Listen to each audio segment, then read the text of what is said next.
जब जीवन में कहीं समस्या खड़ी हो जाए, कहीं बहुत विकट समस्या है और कोई हल ना मिल रहा हो जाता है जीवन में कोई कोई घड़ी ऐसी आके खड़ी हो जाती है जहां पर हमको सोचने के लिए भी समय नहीं मिलता। तब मंगलवार को अगर शिव जी के मंदिर में, शंकर के मंदिर में जाकर एक लोटा पानी चढ़ाया जाता है तो हमारे कार्य में उन्नति होती है। आज बहुत सुंदर सा एक उपाय है, बहुत सुंदर, शायद आपकी जिंदगी में सबके काम आए, सबके काम आए।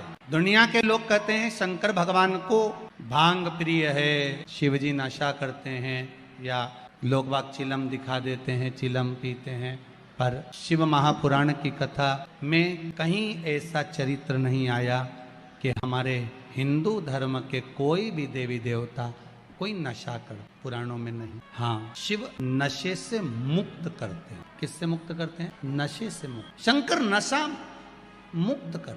तंबाकू का सेवन करने वाले होते हैं और वो तंबाकू नहीं छोड़ पाते। आप कितना ही प्रयास करो उनके लिए, आप बहुत बोल लो, झगड़ा कर लो, और ऐसा नहीं है कि आप लोगों ने झगड़ा नहीं करा होगा, कितना करा होगा, ईमानदारी की बात बताओ। 4-5 दिन तो आप लोगों ने नए नए में तो रोटी भी नहीं खाई होगी झगड़ा के कारण। तुम तंबाकू छोड़ो, तंबाकू छोड़ो, वो तुम्हारे सामने नहीं खाए तो क्या हुआ, भेरू बाहर जाके खा ले। नीलकंठेश्वर महादेव का स्मरण करें। कौन से महादेव का करना है?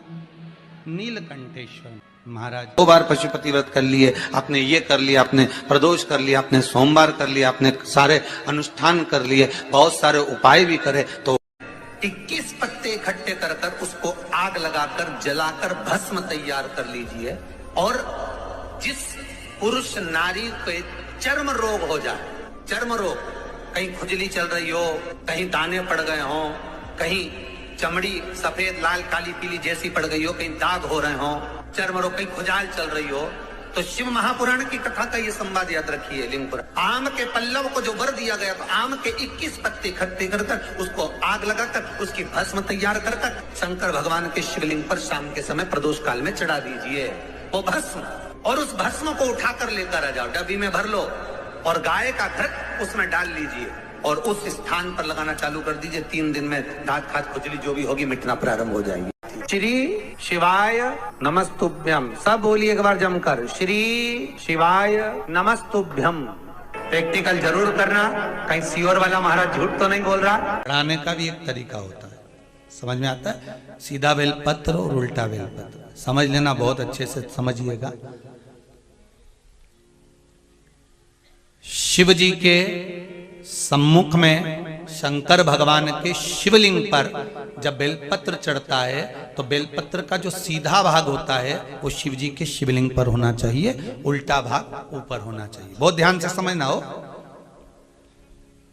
जब नंदीश्वर को बेलपत्र चढ़ाते हो, नंदी जो बाहर होता है उसको बेलपत्र चढ़ाते हो, तो नंदी को 2 जगह बेलपत्र चढ़ती है, आपको ध्यान में होगा। पहली बेलपत्र नंदी को जब चढ़ती है तो नंदी के सामने चढ़ती है, तो उसका बेलपत्री का जो डंडी का मुख है वो नंदी की ओर होता है और बेलपत्री की पत्ती का मुख शंकर जी की ओर होता है। समझ में आ रहा है सबको? डंडी का मुख, जैसे नंदी ऐसे बैठा है तो डंडी का मुख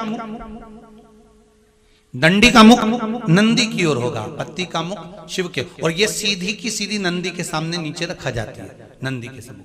और एक बेलपत्र जब नंदी के ऊपर चढ़ती है तो डंडी का मुख शिव जी के ऊपर होता है और इस पत्ती का मुख नंदी के सिर पर नंदी की ओर होता है। ये दोनों में बहुत अंतर है महाराज।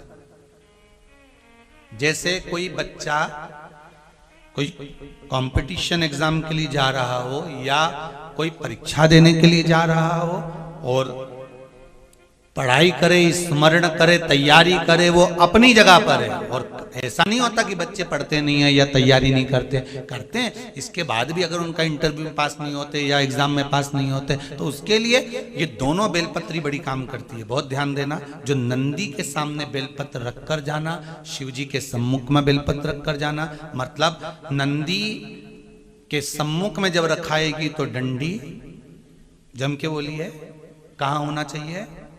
नंदी की ओर, और जब ऊपर रखाएगी तो डंडी शिव की ओर हो। ये 2 बेलपत्र रखकर शिव जी का स्मरण कर कर जाएं, कार्य सफलता की ओर बढ़ता है। कोई काम के लिए आप जा रहे हैं तो उसमें सफलता मिल जाती है, उसमें सफलता प्राप्त हो। शिव जी को बेलपत्र चढ़ा रहे हो, जो चिकना भाग है सीधा भाग शिव जी के ऊपर,